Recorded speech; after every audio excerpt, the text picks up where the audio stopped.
تمسك بحبل الله واتبع الهدى ولا تك بدعيا لعلك تفلح ورن بكتاب الله والسنن التي أتت عن رسول الله تنجو وتربح.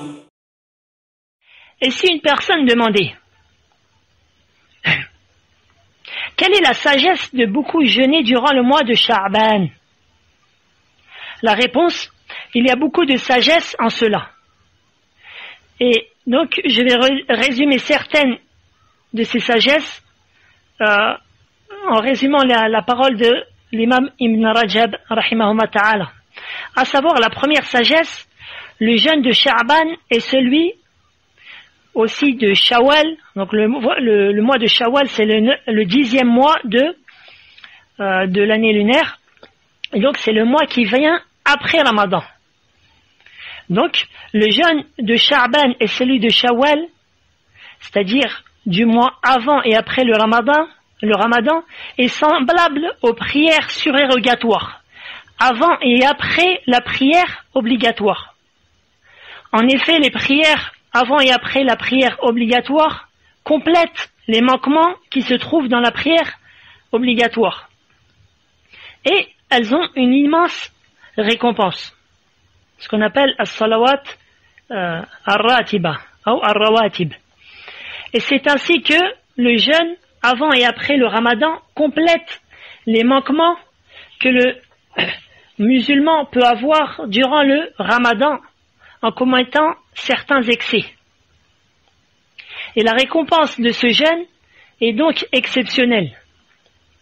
L'imam Ibn Rajab voit ainsi que jeûner le mois de Sha'ban est préférable au jeûne des mois sacrés. Les mois sacrés tels que Muharram, Dhul Hijjah et autres. La deuxième sagesse est celle qu'a citée notre prophète sallallahu alayhi wa sallam dans le hadith précité en évoquant Sha'ban. C'est un mois, lorsqu'il a dit sallallahu alayhi wa sallam dans le sens de la traduction, c'est un mois entre Rajab et Ramadan, dont les gens sont insouciants. Ainsi, le prophète sallallahu alayhi wa sallam nous apprend que c'est un mois où la plupart des gens sont insouciants et ne lui donnent pas de valeur et n'y jeûnent pas beaucoup. Ibn Rajab dit, il y a en cela une preuve qu'il est bon d'occuper le temps où les gens sont dans l'insouciance, d'occuper donc ce temps par l'obéissance d'Allah, et que cela est une chose qu'Allah aime.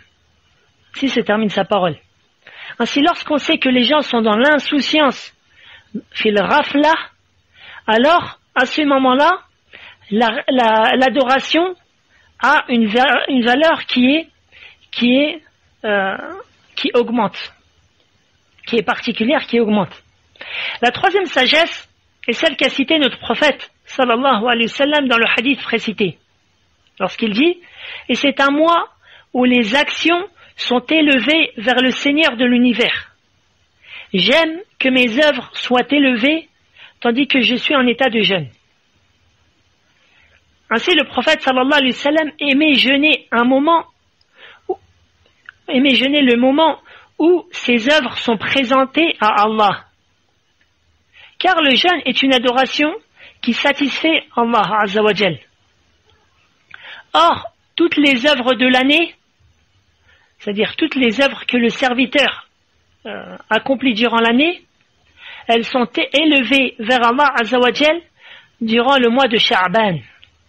Et ainsi, il est bon d'y jeûner. La quatrième sagesse est que le jeûne durant le mois de Sha'ban est une préparation pour le corps et pour la foi du musulman afin de lui faciliter le jeûne du Ramadan. Le jeûne du Ramadan qui est celui-ci obligatoire, comme vous savez tous.